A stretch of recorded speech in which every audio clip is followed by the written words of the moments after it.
Hi, my name's Gary. I love football, but I'm not very good at playing it, so I look for alternative ways to live out this dream. But can't really afford a good computer or a good console to play high quality games. Being Asian, my parents wouldn't be so pleased if I asked for one, so I focus all my efforts on this game, FIFA Mobile, now known as FC Mobile. Honestly, the name change is still kinda dumb. I have been on this journey for 6 years now. I've experienced the game at its best and its worst, but now it's at a point where it feels like it has no future. So I just have to admit it, FC Mobile is hopeless, and I am not indicating that it's dead. It's still pretty much alive. Many people are still making videos and getting thousands of views, still welcoming newcomers who are unaware to the game's real state and alienating those who love the game or want things to be better. The true purpose of EA's FIFA mobile games has always been about attracting and not retaining, which still depends on how easily one can be exposed to the game's addictive nature. And it's unfortunate that this is not something that is proven only from FC Mobile, it's actually a recurring theme throughout the history of this game. I am aware that I am no special exception. If anything, I am just re-experiencing another repeating mark in the history of betrayals of EA's FIFA games on mobile. In this section, I won't discuss every past version of the game. If you want to learn about them, just watch Mobile Extreme. Here, I will be covering from FIFA 16 Ultimate Team to FC Mobile. So, let's get started. I don't think I will be upsetting many people when I say that FIFA 16 Ultimate Team is probably the best mobile version of FIFA. In its entirety, it was a pocket edition of the console game, which is probably why it was so good. It managed to be more of a football game than many of its predecessors. The gameplay was the best part of this season. Fast-paced with no redundancy, which allows for an exciting gaming experience where the player's creativity and fast decision-making gets to shine. AI games had actual difficulty, which allows for more comprehensive training or just relaxing. Skill with the ball to beat a man. Possibility. Oh! Scoring wasn't guaranteed, which limited spamming and demanded more decision-making from the players to even make it to the opponent's net to score that goal. Basically, what eFootball is now, FIFA 16 Ultimate Team was that 9 years ago. The graphics were really good, probably better than all of these seasons at least. The game also felt really lively, from the player's signature characteristics to the authenticity of the commentators. There could be a banana skin here, make sure you don't slip on it. Now that cross has only gone... Surely he's going to score here! Oh! It was just an amazing experience all packed onto the screen of your mobile devices. Winner of the first time Starter Cup, Bangalore FC. The winner has been announced. Oh, what a miss. But it did not mean that this game didn't have any problems. The problem with FIFA 16 is not its gameplay then, but in pretty much every aspect that surrounds it. Like the name suggested, you only get to play one game mode, that being Ultimate Team. But without a basic career mode, tournaments, and quick match, or even a match of the week mode, it just feels a little bone dry. If you don't like Ultimate Team, you're just not going to stick around for too long, despite how well it plays. But even with how well the game played, the size and the resolution demand was another huge issue. If you didn't have the newest phone at the time and you're playing this game on an iPhone 5 or 6, the game would not even run. I also wish that it was a little less intense on processing power, and I have had the game crash on me multiple times, but I guess that's really on me for running a 2015 app on a 2013 device. Essentially, people want to have fun when they see a game like this, but they cannot even experience that without having to work their ass off for the most advanced mobile devices at the time, only to experience a bone-dry game with only one way to play.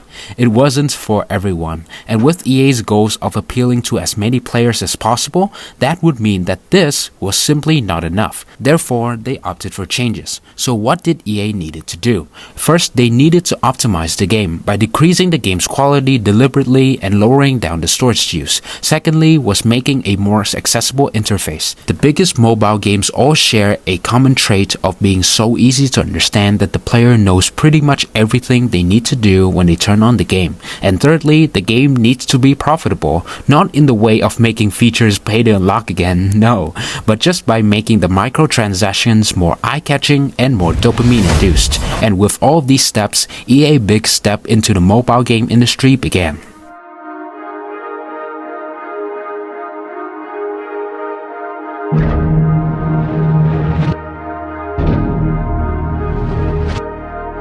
Released in October 10, 2016, EA changed the game into a fucking card game, and that's not even exaggeration. The game itself was a conflicting picture. Firstly, the graphics looked absolutely horrendous. The players' models looked like it was pulled straight out of Roblox, and the only ways to play the game was versus attack, training, and AI games. No online multiplayer. So yeah, the football part of the game wasn't even done right, because it was not the main draw. The primary attraction lays in everything surrounding it. The interface was much more welcoming and accessible, and the cards looked absolutely beautiful. I still have to admit that 17 and 18 are the seasons with the best card designs ever, period. And that was because it was the main selling point, where EA invested the most and where they wanted the players' attention the most too. And even though so far FIFA Mobile just sounds like a boring card game, weirdly enough, it worked. It opened the door to a new wave of players, and it managed to achieve some incredible milestones. In the quarter after its release, FIFA Mobile achieved the 4th most downloaded app worldwide, only under Super Mario, Subway Surfers, and Pokemon Go. And along with that was a new generation of FIFA Mobile content creators, well, at least a few of them. Some of your favorite FC Mobile YouTubers started here because of the game's easy-to-play nature and its richness of content. The microtransactions were really pretty. It looked shiny, there were these sparkles and sound effects that appeal to a kid's need of dopamine, and it makes for a very eye-catching video, which has been a winning formula since for every easy YouTube content. And then these people would bring the game to even more people, making the game even bigger. But on the flip side, it's sad to note that this wave of new players would not know about the skill-based exciting game that FIFA 16 Ultimate Team was. Now they would only know FIFA on mobile as this ridiculously simplified football-themed card game. This gamble from EA worked tremendously well, but it came at the expense of the players who loved the previous seasons. They hated this shit. To them, this was an embarrassing downgrade out of the blue, and it obviously was. It's not like they're asking for anything much. They had a proper football game to enjoy on their phone, and then it was taken away from them by EA, now being forced to play FIFA 98 or something. And with this betrayal, you'd imagine they'd get something back. Well, guess what people had for compensation? Nothing. They had already lost their well-made authentic gameplay, and now they had nothing to compensate for the teams that they built. It was simple, they were betrayed, and unfortunately, this wasn't the only time that EA did this. With the successful gamble that was FIFA Mobile 17 and then 18, EA was now promising an enhancement. A promise for the gameplay to become more authentic while still being the progressive type game. FIFA Mobile 19 arrived and it failed? I always thought highly of Season 3 until I looked at some stats, and apparently it didn't do well at all, even though it should be, right? The game was an overall enhancement in graphics. No longer the chubby looking Roblox models, the football players actually look like football players again now. Online multiplayer was re-added, now renamed head-to-head. Finally, the community had the privilege to experience something that had already existed 3 years ago, and the gameplay was certainly something.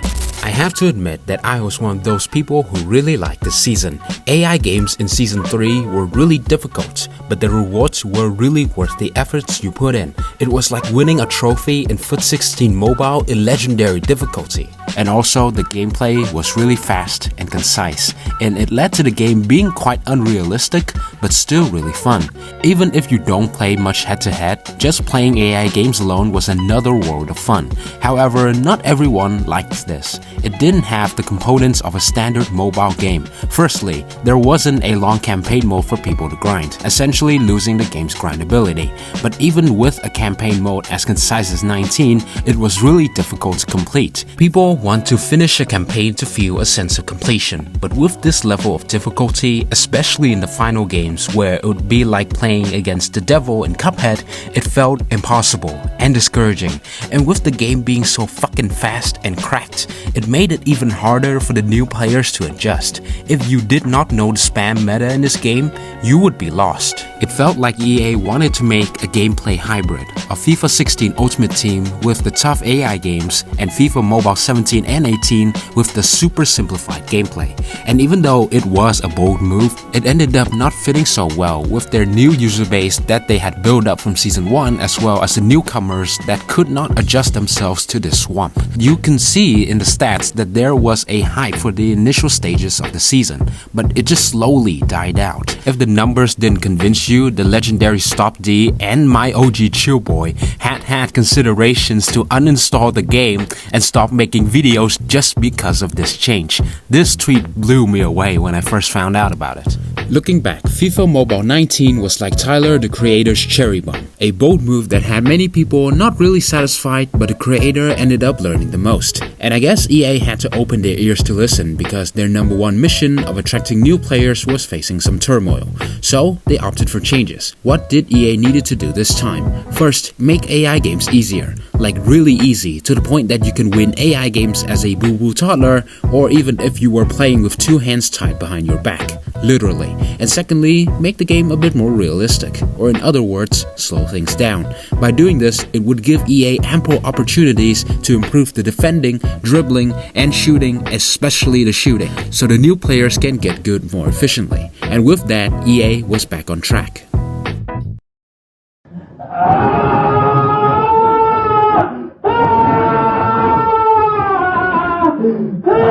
Just like 17 and 18, I'll discuss Season 4 and Season 5 in one section, because they were pretty much indifferent. And I'll be going through some things first before actually talking about these seasons, so hear me out a little bit. As someone who loves a challenge in order to claim something, I felt that FIFA Mobile 20 and 21 really failed to deliver that.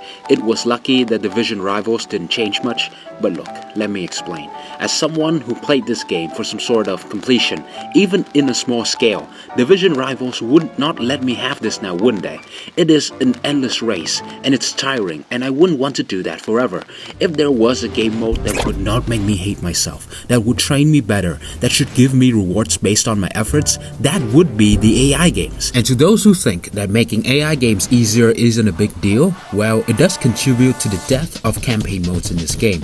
Campaign modes in Season 2 was really long, and Season 3 did a really good job at minimizing it without diminishing the ability to educate the players. Each game becomes harder than the next, and so were the prizes becoming more valuable. Although I really wish that they had not just made one campaign mode, but instead they could have just followed up with another one a few months later, with even harder games and even better prizes, because the campaign mode should be the main part of this game. It should be either super long or continuously changing, while promos should only be the side quest. That is why FIFA Mobile 18 campaign mode was so loved. Even though there were so many and they were all so fucking long, it still fulfilled its educational and adventurous purpose of a game. As for the prize, even if it was just a 92 card, the upgrading system allows you to use that card in whatever ways you want, except selling them. But even that was a sensible choice, because these cards would act like a medal, a reminder that yes, I spent a week playing this campaign mode, shredding through walls using a Sorrow to get this motherfucker. A sense of fulfillment that EA has taken away from us, or at the very least trying to shrink it down. For Season 4, EA tried to make a campaign mode which is somewhat similar to Season 2, but it fell flat completely because it's too short and the final prize fucking sucks. Like really, Trezeguet, bro? Really? And you can see that they really didn't try at all. Only the Premier League had 108 games, and the rest had just like half of it. And all of the games are so fucking easy. I swear EA did this shit on purpose. It's almost like they tried to make people not care about campaign modes anymore, so people can diverge all of their attentions on promos, which is where EA really makes the cash. And that's why from FIFA Mobile 21, this game has not had a campaign mode ever again. Don't count that. Now back to what I was saying about AI games turning easy. Making the prize too good, but the path of getting it too easy would make the game boring. So instead, make the prize an essential currency that would lead to an ultimate prize that can be achieved in two ways. The easiest way is to pay money and to buy the currency to finish ahead, or the casual way is just daily playing. But in order to force this particular way, it needs to be easy. Therefore, super duper easy AI games is the way to go, essentially making the grinding part part of a game as easy as farming, and since the promo has an expiration date, people would need to play the game every day in order to get that prize. And if you didn't get the final prize, it's not because you couldn't beat the game, it's because you just weren't there, you know? The game is super easy, you just needed to be there, and you weren't there enough. So now everyone has this card and they're beating your ass with it. You have fallen behind. But don't worry, if you didn't get the prize, you get a chance to do it again. And I hope you learned your lesson. And you're gonna get it this time, bro. And after that, you're gonna do this entire thing again. And again. And again. And again. And again.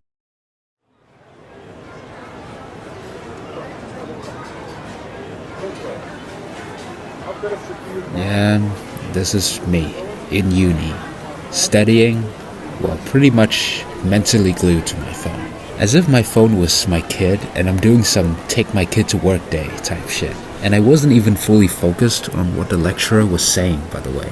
Like my head at this time, a game on mute is getting more attention than a guy passionately speaking. Like I know I'm cooked, bruv, but I know I'm cooked, bruv. Like with how effectively implemented the promos were in this game, it ingrained into me a really bad habit, where I usually feel really weird if I don't grind every day. And I know it's quite harmless at first sight, like I'm not losing money and I only need to spend around 20 minutes a day for it. But then I just kept doing it, and now look at me.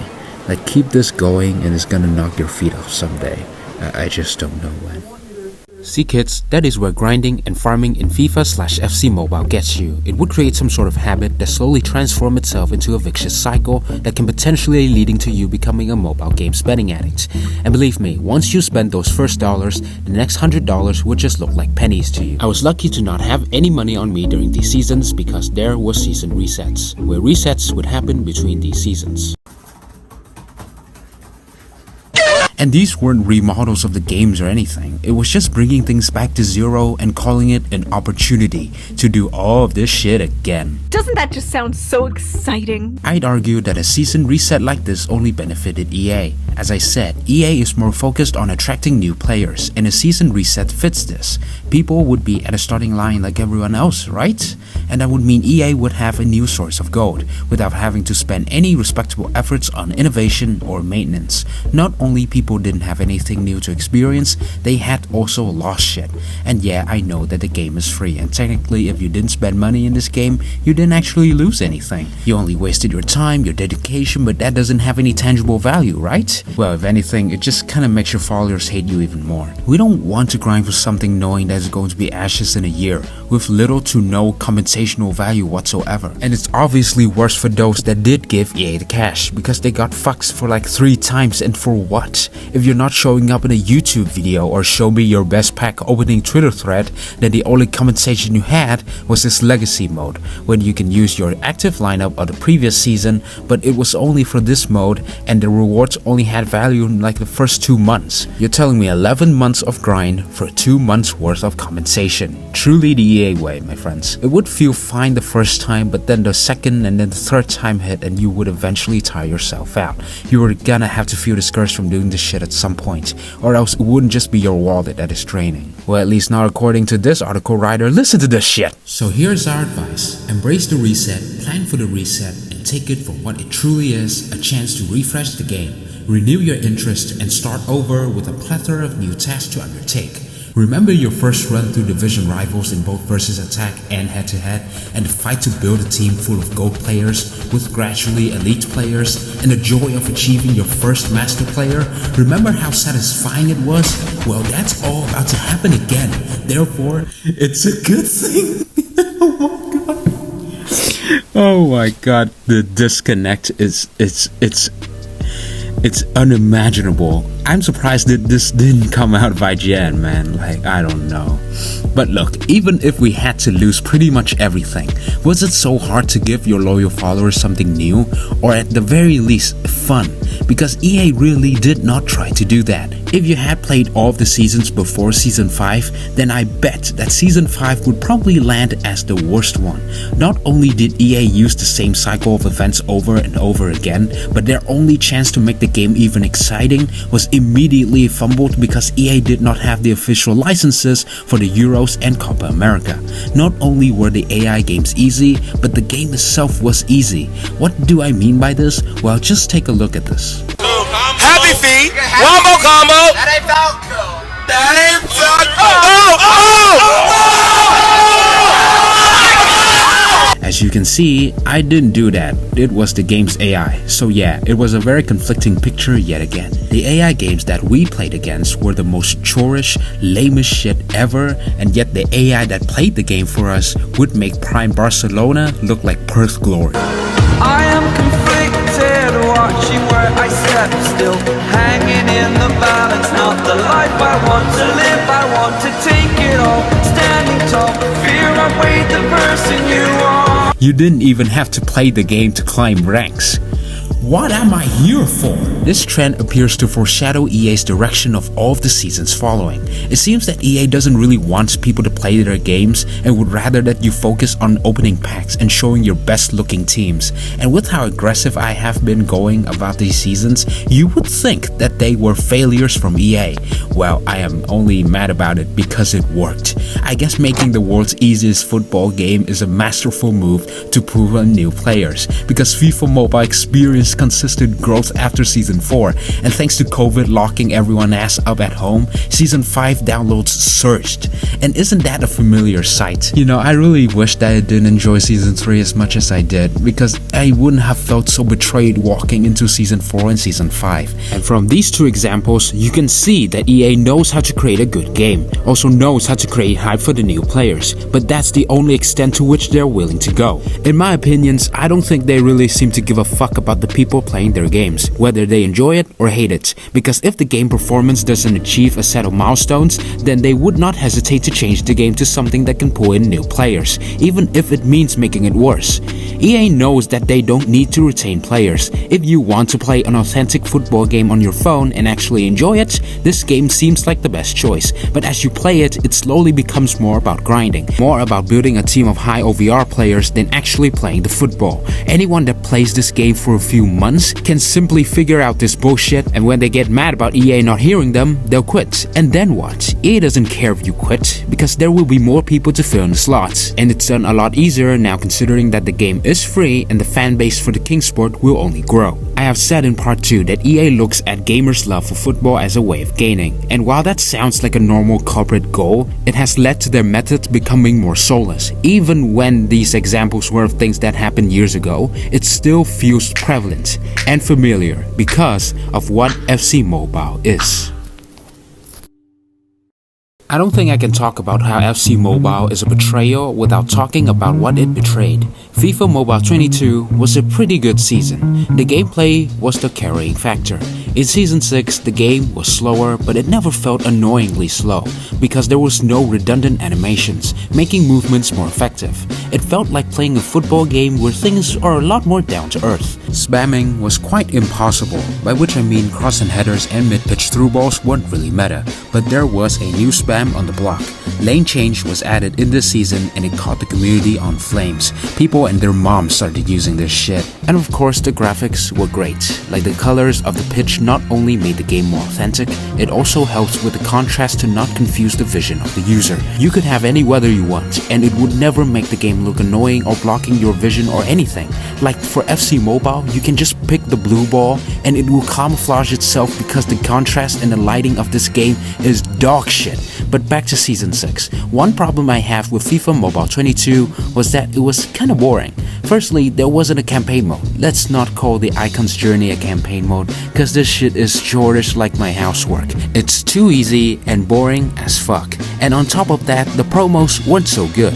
There wasn't anything new and there was very little ways to make coins, which overall just makes the grinding annoyingly chorish. Remember what I said about how if you didn't play the game for a few days, then you would end up missing the ultimate prize? Well, that was exactly the case with Team of the Year Mbappe. Apparently, leaving the game for just a week to do your exams would end up with you being 1,000 miles behind everyone else. And of course, I couldn't do it again, you know, because there was only too many Team of the Year's promo in a year for me to do do that. But I would say that the season did end it on a high note. I really liked the Heroes Exchange. I really wish that they would bring this back and not make the prizes untradeable. Oh wait, they did do that. And people are praising EA for this? What the fuck? What the fuck? Apology in advance, but I swear, the people who are praising this edition must be new to this game. And look, it's totally fine if you're happy. However, I just feel bad for you guys, that this is what you're consuming with a smile on your face, because you guys may never get to experience what peak FIFA Mobile truly is.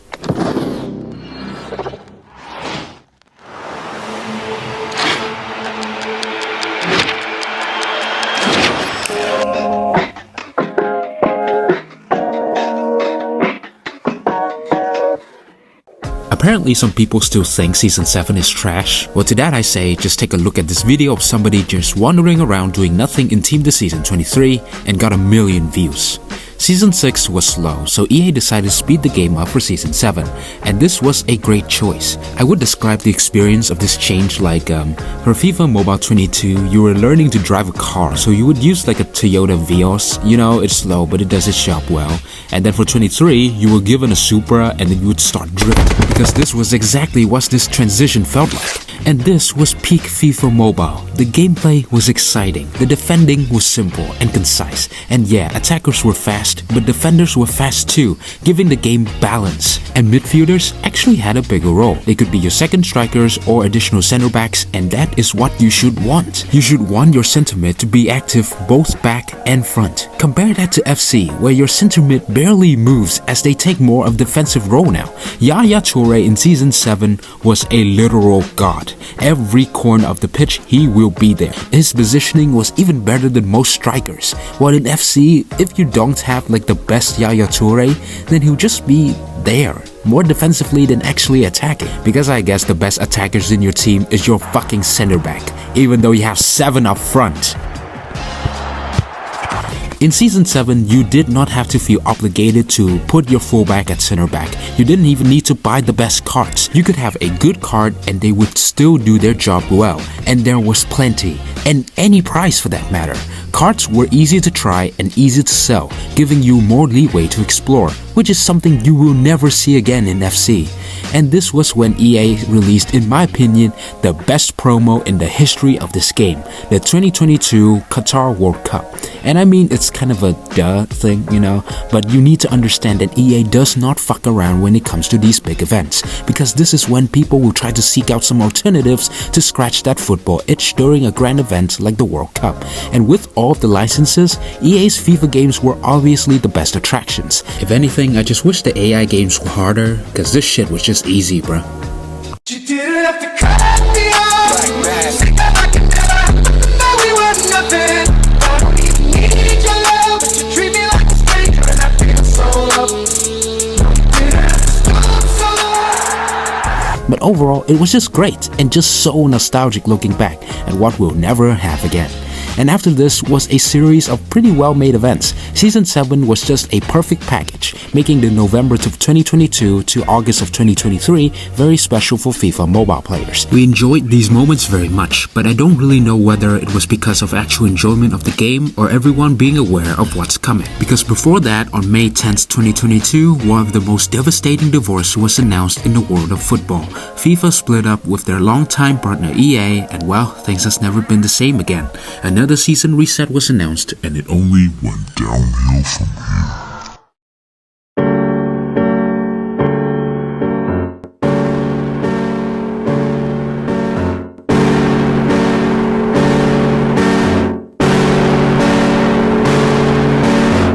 Let's talk about FC Mobile again. To sum up the 4 videos that I've made talking about this season, I would use the word cancerous to describe the changes made in FC Mobile. It might not show problems initially, but it just slowly exacerbates.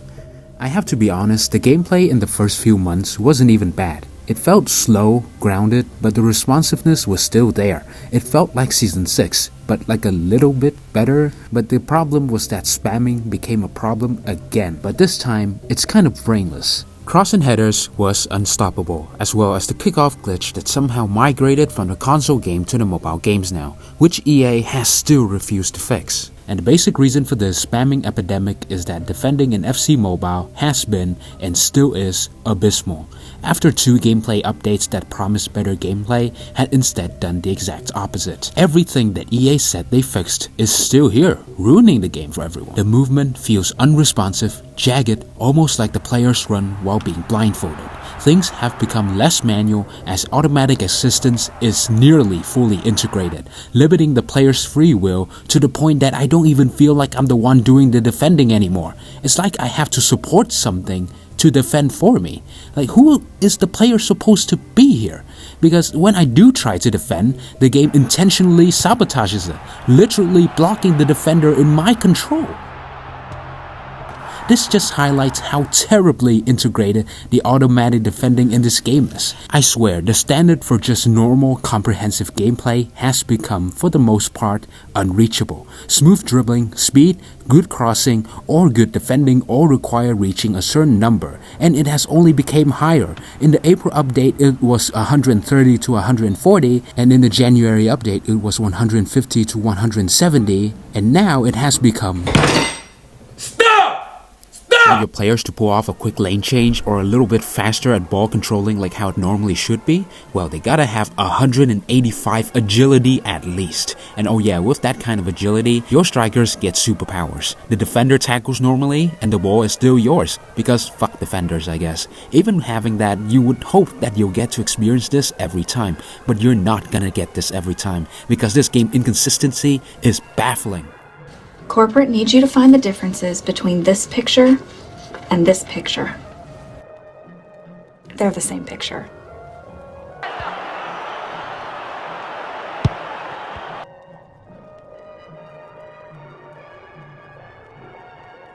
Oh, your player has a 4-rated left foot, he's dribbled through the entire team, he only faces the goalie, only a light shot, and the goal is yours. Well, of course he's gonna miss here, and here, but not here. Yeah, a CDM standing on his back did a 180-degree turn, took the shot with his less preferred foot, and that shit obviously has to go top bins. And I really fucking hate these moments where your defenders and their attackers can't hold the ball for shit, and then they just run into each other as if it's SmackDown Battle Royale. Like, what the fuck am I supposed to do here? And maybe that's why EA added auto clearance. It's like putting a bandage on a patient with cancer. Like, if you want EA to add something, they might do it. If you have no desire to have something removed, they will remove it. But if you want EA to fix something, then nah. Remember when EA said that they removed skill stun? Well, that was an obvious fucking lie. One lane change and the defender still freezes. One heel-to-heel flick or step over an exit and they still freeze, as if the gravity of the earth just pulled them down and they're just stuck there. And come to think about it, why did you add this shit in the first place? Like, I cannot think of any other reason outside of it creating a gap between free-to-plays and play-to-win. And even then, it makes no sense at all, because my defender with 170 still freezes regardless. So why the fuck did you add this? Just stop, let's move on. You see, failure is the mother of all success. But in this game, when you lose, you learn nothing, because things aren't in your control. How is it my fault when my players just decide to act? Okay. How is it my fault that my players just decide to tackle automatically? How is it my fault when my defenders just don't decide to move when the opponents do the kickoff glitch?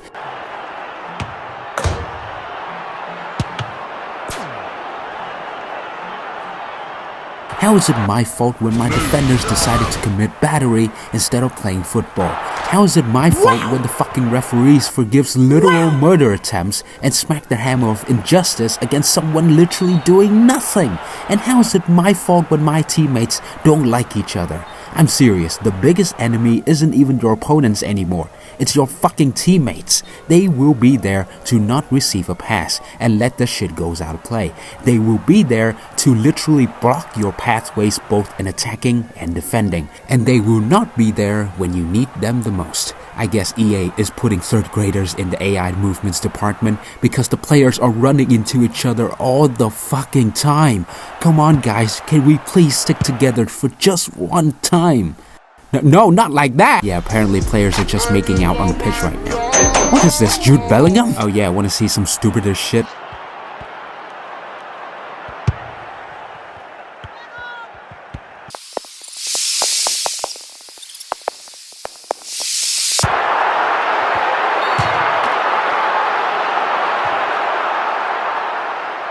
It can't go on like this, can it? It can.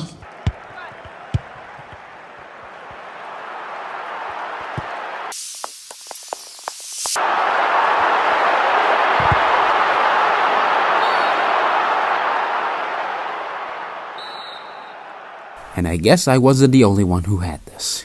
You know, it's just the shit that should be normal is now abnormal. And yeah, it looks pretty funny, but it's really bad because it does affect gameplay. Like, how am I supposed to pass safely when the game's passing is already trash and the players are delivering each other diabolical backshots? It's maddening. And it's been like this for a year now. I swear, every single thing I said in part 1 still holds up to this day. And that video is already 8 months old. It is just so hard to enjoy this game now, man. Outside of the gameplay being shit, to even experience decent gameplay, you're looking at a mountain of tasks to overcome. Or is it? This game is really good at tricking the players, indirectly persuading them to either invest time or money in order to keep up with the game's meta, exploiting the player's fear of missing out.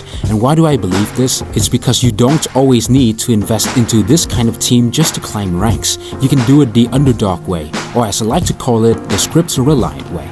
I should have said this before, you can still climb ranks with a purple to red ranked team. You can get to FC Champions 3 by being free to play in probably 2 weeks at most, because I did that twice. You only need to be competent, of course, and you must not concede 2 goals or something. I swear, it's like a very quotable screenplay at this point. You only needed to be at World Class 1 just to see these kinds of teams, which to a new player would project this as a norm, like the kind of teams that anyone in these kinds of ranks should have to even compete. Never in any of the past seasons have I seen this, but this is where the script's reliance comes in. The game will put your defenders in situations where the opponents cannot use heel-to-heel flicks, and your strikers will position themselves strangely well, while the opponent's defenders, regardless if it's Neon Laurent Blanc or Team of the Year Lilian Thuram, will become dog asses, leading to you getting those pretty close call wins basically. Unless you're me, of course. But what's actually funny is that technically, the opponent's godlike team is only one correct heel-to-heel flick or through ball from completely handicapping your team. Once they score a goal like this, you will actually start feeling like you're a poor person fighting against a mafia boss. If you open your legs that easily, people are gonna think you're a loose guy.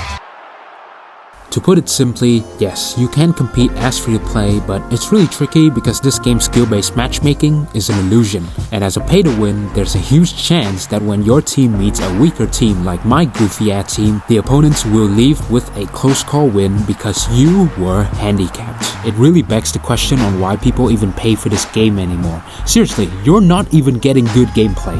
Meanwhile, you're putting money into mostly untradables. Almost every pack in this game leads to untradables. And the tradable ones are either you can only buy it once or platypus shit. How can anyone even sleep at night knowing that they spent 1,000 FC points for Burn me alive. And please, as much as you think you can outsmart EA, you can't. The house always wins. But even then, as a casino, this sucks, bruh.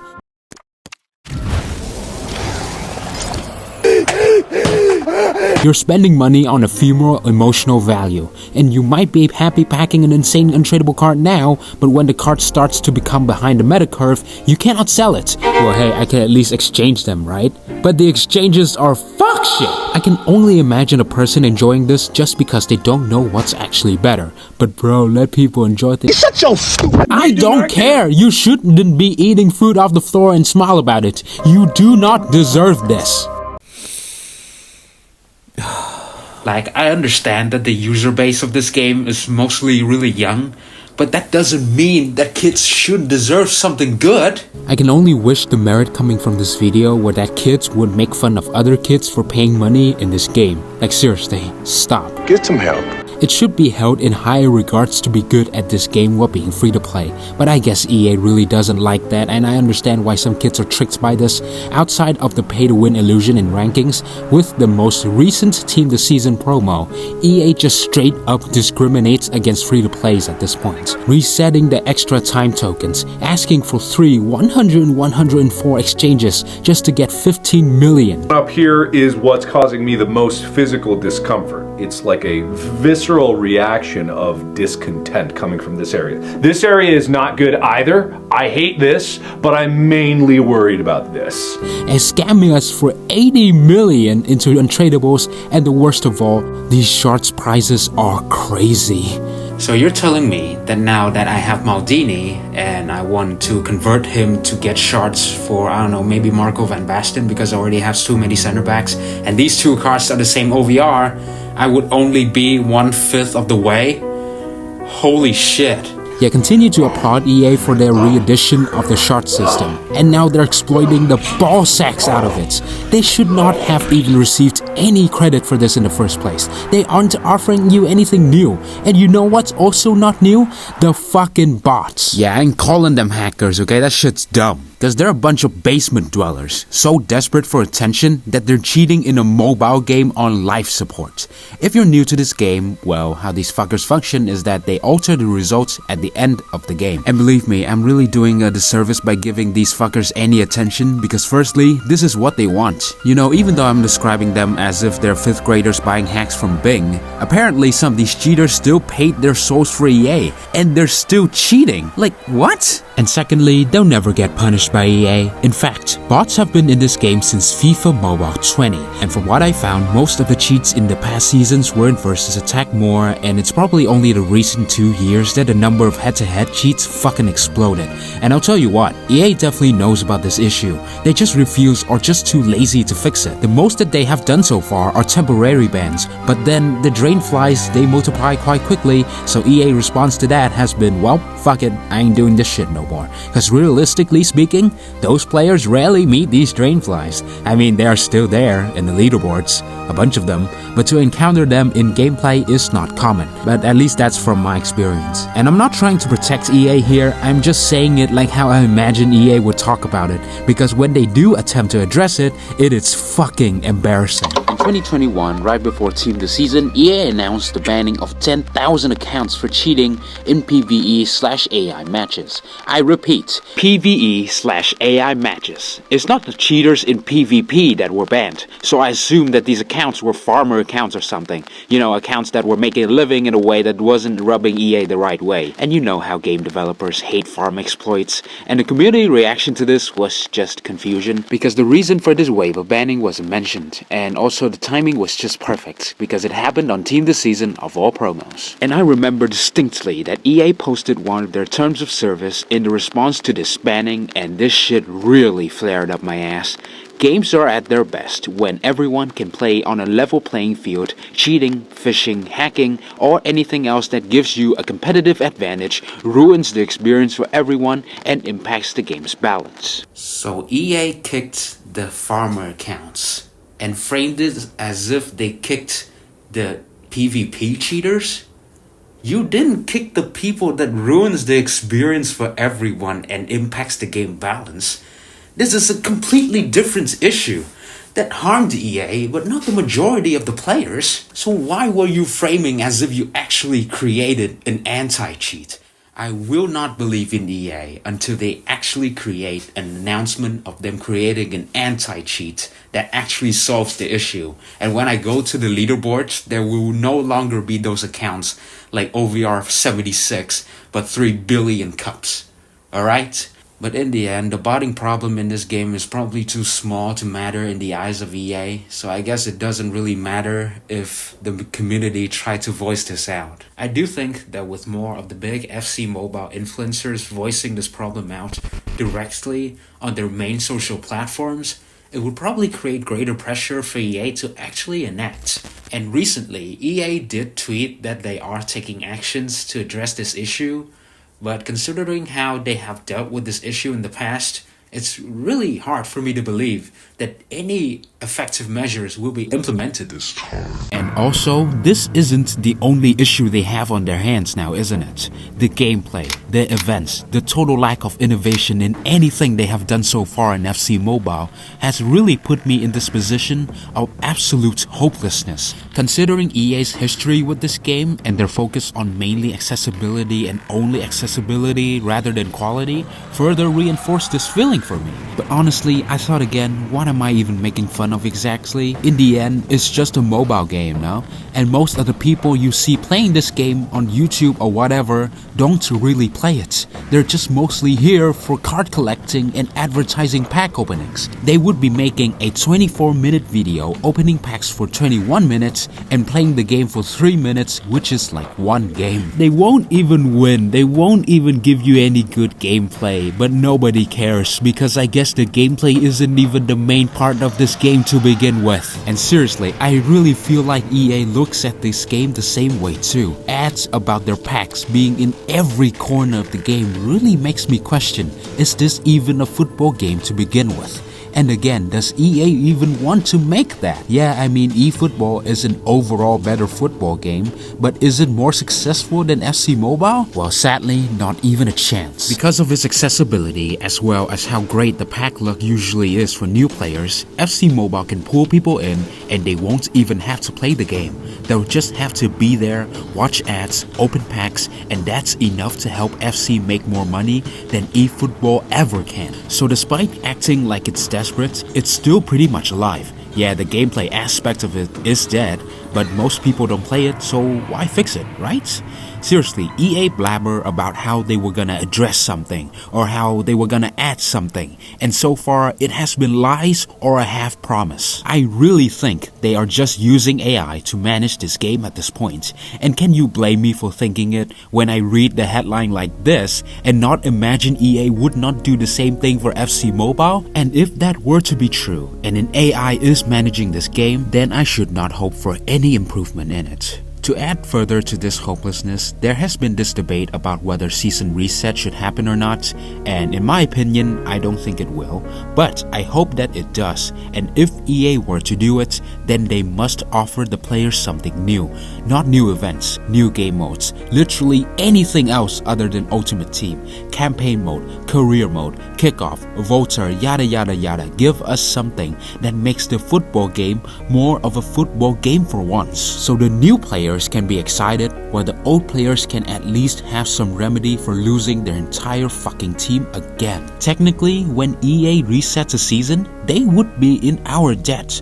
so in order to fulfill that debt, there must be a better product. But doing this would at least require EA to make the game more than 1 gigabyte, and you know they cannot have that, so we cannot hope for much. It'd be really difficult for anyone to convince me this game will ever get better if I cannot even convince myself.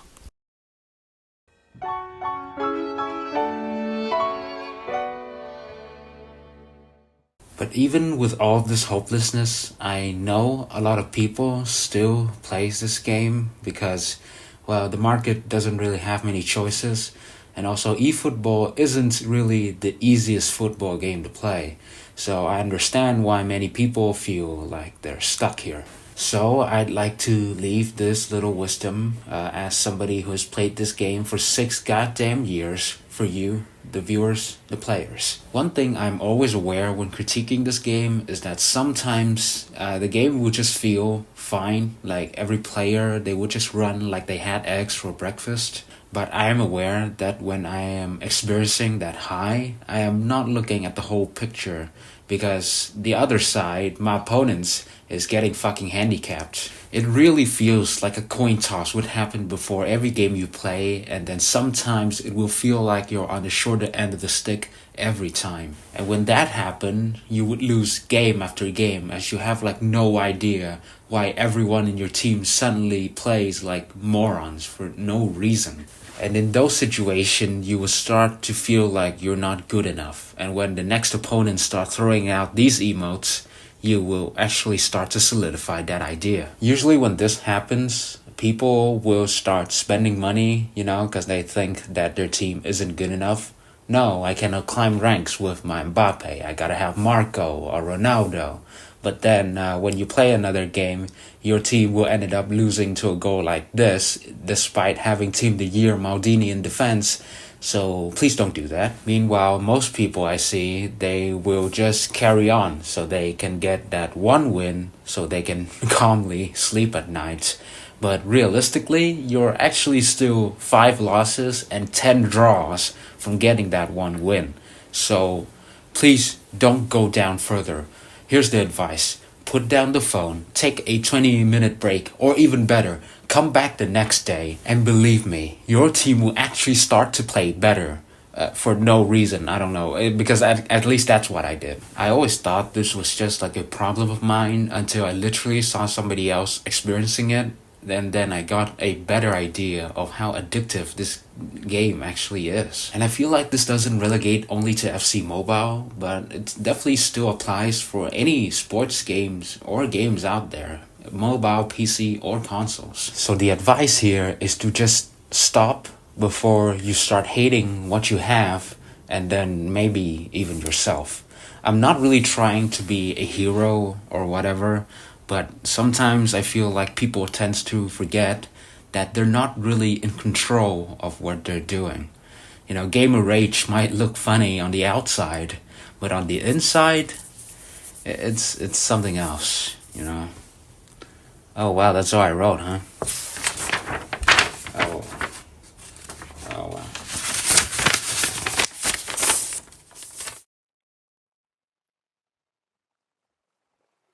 Hello everyone, been a while, huh?